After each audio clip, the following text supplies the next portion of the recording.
Bonjour tout le monde. Hi everyone. So today I thought it'd be nice to go through a recent sunset image I took on a bike ride not too far from here. And through the process of showing you this image, I'll also give a few tips and tricks on how to actually capture the sunsets in camera so that when you come into the editing software, you can do the nice thing and edit it in the way that you want. So let's jump right into it.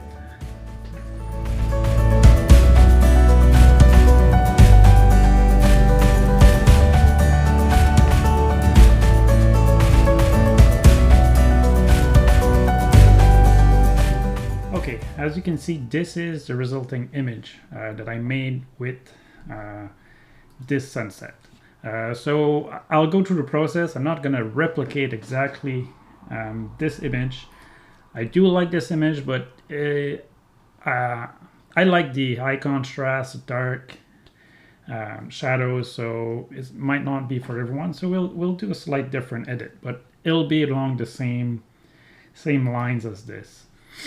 So first thing you'll notice is that it's quite a dark image, and the reason for that is, here's tip number one when capturing sunset image. If you're going to shoot directly at the sun to catch this flare, you're going to get a really bright sun, and if you just capture too much of it, you're going to lose completely. So if we bring this up, you're going to lose all this detail here in the clouds, and that's no good because you cannot recover blown up highlights where it came 100% white. You cannot recover anything from that. But when it comes to the shadows, as you can see, there is a lot of detail in there that's still there. If we raise the exposure all the way up, you can see that all the detail is still there. If you zoom in, you'll see there's some grain. This is at 400%, so it's really zoomed in. So at 100%, not even 100, there you go. You can see a little bit of grain, but it's not too bad, depending on your camera. And if you took your shot at high ISO to 200 here for my camera, which is a good ISO. If you take high ISO, low ISO, I mean, shot, then you can recover and not get a lot of grain from your shadows. So we'll use all that detail in our end final shot. But for now, let's just keep it there. We'll definitely want to keep the details from the sun and the clouds and the sky and recover some of the details here. So I'll just do slightly overall adjustments, maybe raise the exposure a little bit, but not too much because I don't want to lose details in the sun. So I'm not going to touch this a lot. I'm going to touch the shadow. This will bring up only the shadow detail, everything that's in the dark areas. But you see, it does not even bring it to as much detail as we've had when bringing up the exposure. But we'll keep it like this for now. White and black, not going to touch. Here, I'm not going to touch the curve for this one. I find the contrast is pretty good. We may just lower it a little bit, but clarity, I'm not going to touch. Vignetting, I'm not going to touch because we're going to use layers for this one. In Capture One, layers is how you make local adjustment. In Lightroom, it's a little different. You have the local adjustment brush and gradient and radial local adjustments that you can use in Lightroom, which is a little different than this. So here, I'm going to use this for the sun. It's always a good idea to name your layer, and I'm going to put a sun radial. The reason why I put radial is I know I'm going to use a radial filter, and it's much easier when it's in there afterwards, so that you know that there's a radial here. And I'm gonna just maybe go ahead and I'm gonna use that for now. What I'm gonna do here is increase the brightness. Brightness what it does is, let's see if this affects around, inside, or okay, so as you can see, the radial filter affected outside of the radial filter. To switch this in Lightroom, you can either go and just bring it inside like this, or you can go and click this little settings button here and click draw mask inside. So you'll draw the mask inside the layer, just like this. All right, so let's get back to this. So I just want to increase the brightness a little bit. The brightness only affects the midtones. It doesn't affect the highlight as much and the shadows as much. So I'll just increase the brightness, and I'll increase the white balance to warm up the sun a little bit, because when I was there it looked much more yellowish than this, and I can go and make it a lot more of a gradient like this. Now that's done. There's a spot right here that we can fix.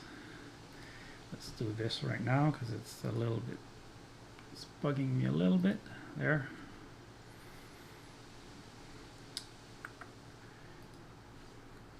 Back. I didn't really quite do it, and I'll do the same thing here. Usually we'd use a gradient filter, but since this shot was taken with a fisheye lens with a very rounded horizon line, I'll use another radial filter. So let's call this one grass, and I'll put radial 2, and use another radial filter here, which I'll maybe just to get the grass in here. And here we'll do a little bit, we'll raise the exposure, make it a little even more.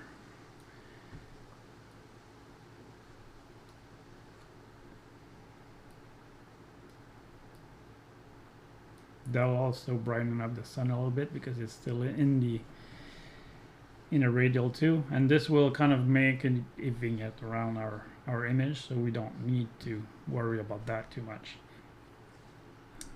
So we'll increase the exposure, maybe a little bit contrast in the grass to make the highlights pop a little bit, and after that we're good with this.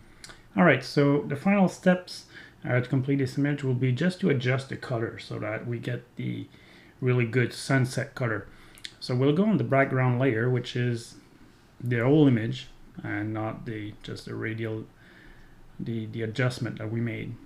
First thing I'm gonna go is change my profile, Fujifilm Classic Chrome profile, which is my favorite profile that I've set by default for Capture One to use. Is not a very colorful profile, so I'll go with something more colorful. The SDSoft I like. If you like real vivid, you can use a real vivid one. But I like the difference, the not so vivid but still very bright SDSoft profile. And from here I'll just increase the white balance, the warmth of the image, maybe something around here, not too much for it to look too yellow, but I find around 6,000 will do a good job, and just add a little bit of magenta in there. Not too much, because that too will look quite odd if you go too high. So around 12 here will do. Other than that, I'll just increase the contrast a little bit. That'll make the sky pop a little bit more. But I'm still not quite happy with how this sky came out. Of course, we're not going to get the same results as here, because here I've kept everything really dark. So the darker you are, the more contrast you have, the more the sunset colors are gonna pop. So the more increase here, you'll see that some colors, well, that didn't do it, but sometimes contrast will make colors pop. And also if you lower the exposure, some color will pop. So what I'll do is I'll add another layer. This one will be our sky, and that's going to be a gradient filter. Gonna pop just like this, maybe like this, and I'll just decrease the exposure. I could cool it a little bit. There, I think that's better. I'm not going to go into details, but you can use Luma range. I think in light, I don't remember how it's called in Lightroom, but it's often called a luminosity mask. What this does is it just tells the Capture One to only affect what's in that gray area right here. So everything that's dark, which is my horizon line here, will not be affected by this the adjustment that I'm making. So if I click display mask, you can see that all the black area here is not red. Red is what is affected.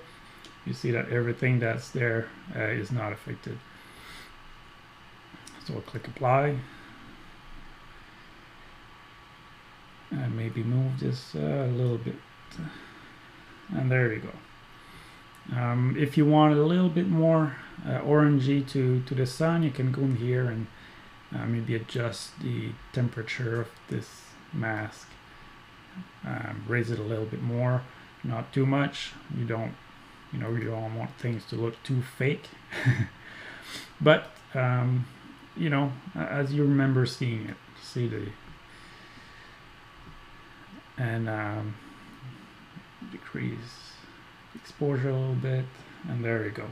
So I'm pretty happy with this one. It's a different rendition than the first one, and this goes with everything that I've been saying on this channel so far. The key to everything you do is to experiment and try different things. There's no one way of making photograph or taking images that are unique, that are right. Everything is unique to your taste, to how you do it. If you like the overdone, super bright colors, you can go that way. If it really is your decision at the end of the day how you create your images. But I'm pretty happy with this one. Actually, I like this one a little better than the first one I did. I think it'll come out really well. So I hope you enjoyed this video and learned a little bit through the steps and how to capture your sunset. Remember, always try to go for what the sun will look like when you take your images. Whatever is dark, you can bring out a lot from the dark areas, but whatever you lose in the sun, you lose it. You cannot bring it back. You can't bring details back. If it's fully white like this, there's nothing you can do. It's lost. But the dark area, you can bring a lot if you shoot raw. Not as much if you shoot JPEG, but if you shoot raw, there's a lot you can bring in the shadow area as you can see here. So hope you enjoyed, and until next week, bye bye.